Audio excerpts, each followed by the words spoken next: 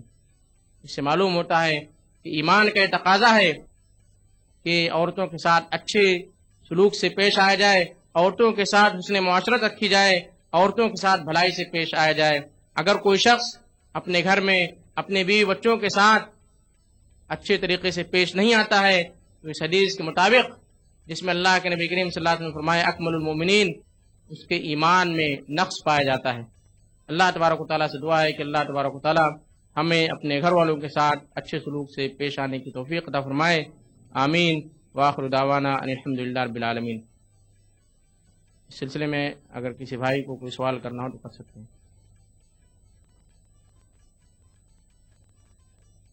السلام علیکم. وعلیکم السلام.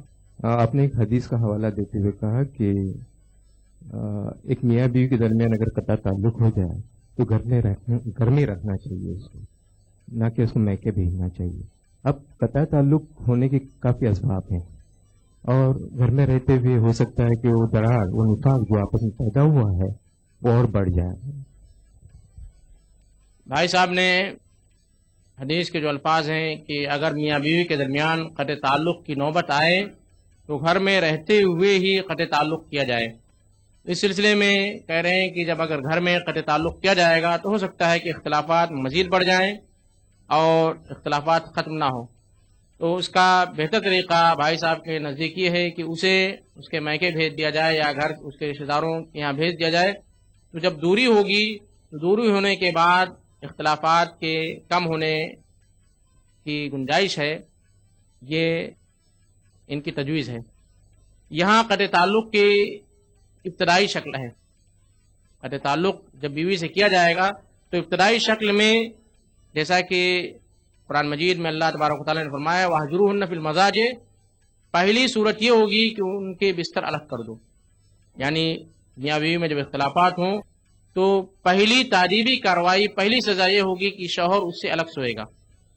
پھر اگر بیوی نہیں سدھرتی ہے تو اس کے بعد مارنے کی اجازت دی گئی ہے، اور اس مارنے کے سلسلے میں بھی قرآن مجید میں واضح الفاظ میں کہا گیا ہے کہ ضرباً غیر مبرح، زیادہ تیزی سے ایسی سزا نہ دی جائے جس سزا سے اس کے چہرے پر نشانات ہوں، اس کے جسم پر نشانات ہو، اسے جسمانی تکلیف ہو، یعنی تعدیبی سزا جو دی جائے گی سزا کا انداز بھی کم سے کم ہو، یہ دوسری شکل بیان کی گئی۔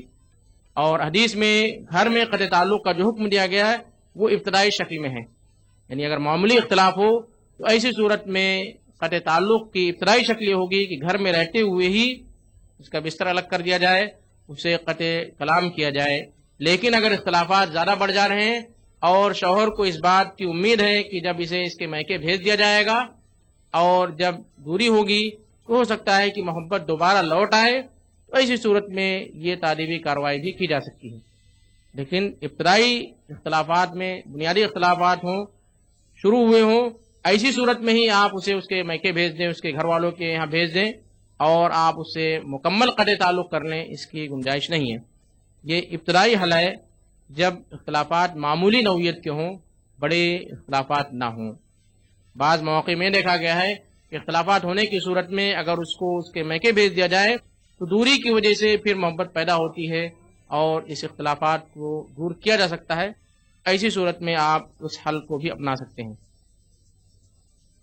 وقت ختم ہو چکا ہے۔ اللہ تبارک و تعالیٰ سے دعا ہے کہ اللہ تبارک و تعالیٰ ہمیں دین کی صحیح سمجھ عطا فرمائے اور ہمیں اپنے گھر والوں کے ساتھ اچھے طریقے سے پیش آنے کی توفیق عطا فرمائے۔ آمین۔ وآخر دعوانا ان الحمد للہ رب العالمین۔